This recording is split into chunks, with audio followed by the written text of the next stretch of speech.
I was 7 months pregnant with my daughter.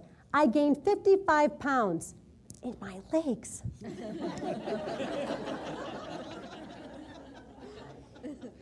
Very freakish, yeah. No, I didn't think at the time, like, it cannot. I had 2 more months to go.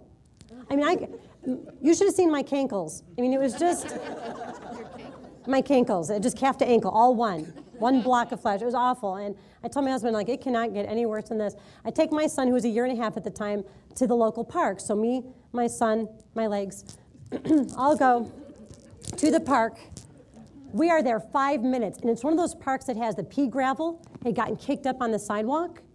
We were there 5 minutes. I go, honey, come here. He turns, he does the splits, he falls down, he spiral broke his femur. Oh. I know. And now I didn't know anything bad had happened. It looked like a goofy fall, so I'm telling him, you're a big boy, shake it off.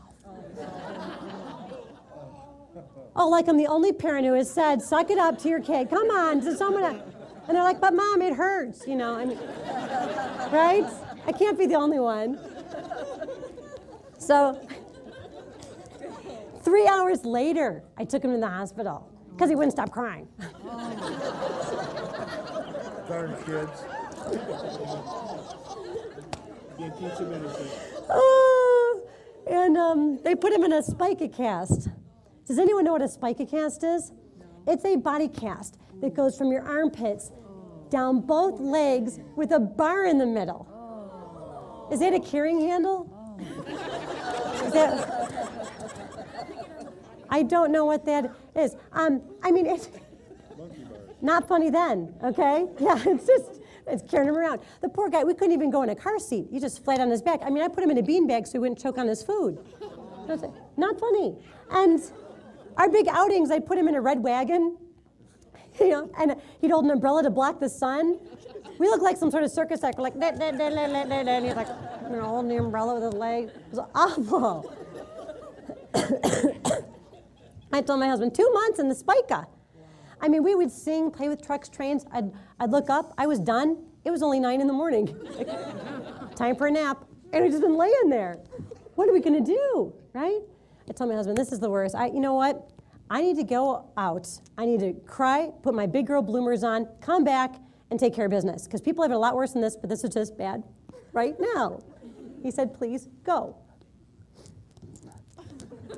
Got to my car, got in the seat. I need my mommy. Shoot, shoot. Mom, can you believe this? I mean, what are we going to do? 2 months in the Spica. I mean, I just don't know what we could possibly do. And it's really hot. There's no clothes that fit him. Potty training, forget about him. Mom, I've got to call you back. I'm getting pulled over. It had been a while since I gotten pulled over, so I was probably due. But the timing was really bad. And I don't know how many of you are like me. When you see people pulled over, you go, oh, thanks for taking one for me, buddy. Anybody? I know you do. You're my people. Yes. That was me, right?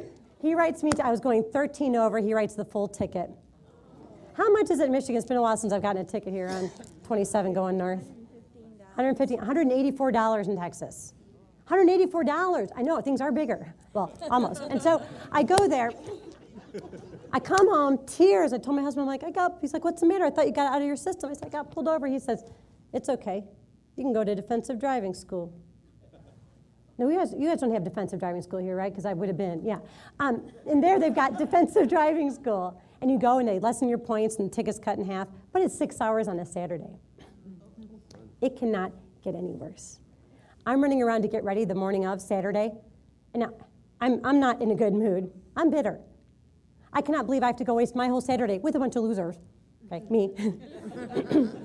If you're late, they don't let you in. You cannot be late. So I am racing to get ready. My husband is reading Golf Digest. My son's on the floor. Dora, Dora.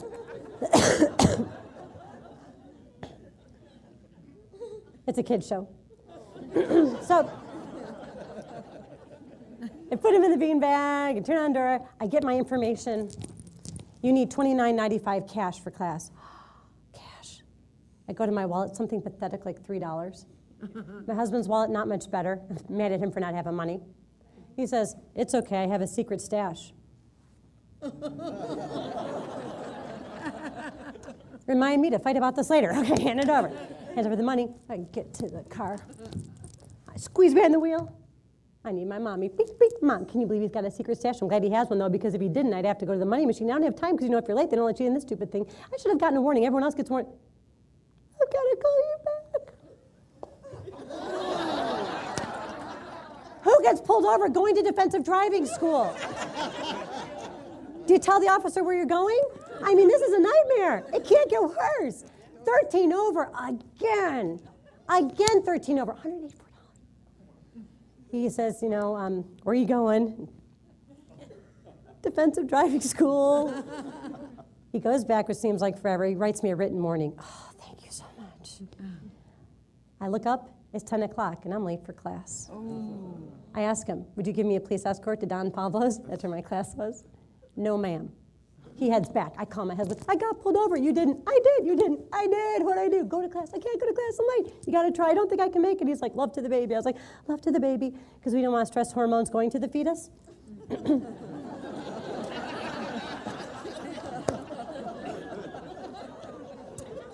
But it was too late. So I go to class, and I'm about probably 9 minutes late, 8 minutes late. I mean, it's late. And I peek in, and there's 100 people like this. Everyone's sleeping. They got their big gulps, their hoods pulled over, and I think, I can sneak in. Start to sneak in. And of course, the teacher sees this movement out of the corner of his eye. He's like, hey, we don't let late people into class. Everybody wakes up. What? Where's the loser? I feel the heat. You ever get so embarrassed you feel the heat just right? I slowly start to back out. He says, you could stay if you've got a good reason why you're late.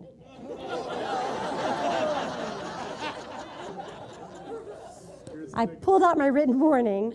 I've never seen anybody more disgusted in my life. Would you go take a seat? The whole class is like, woo, you're not just a loser, you're a varsity loser. Yeah, I mean, it's just humiliating.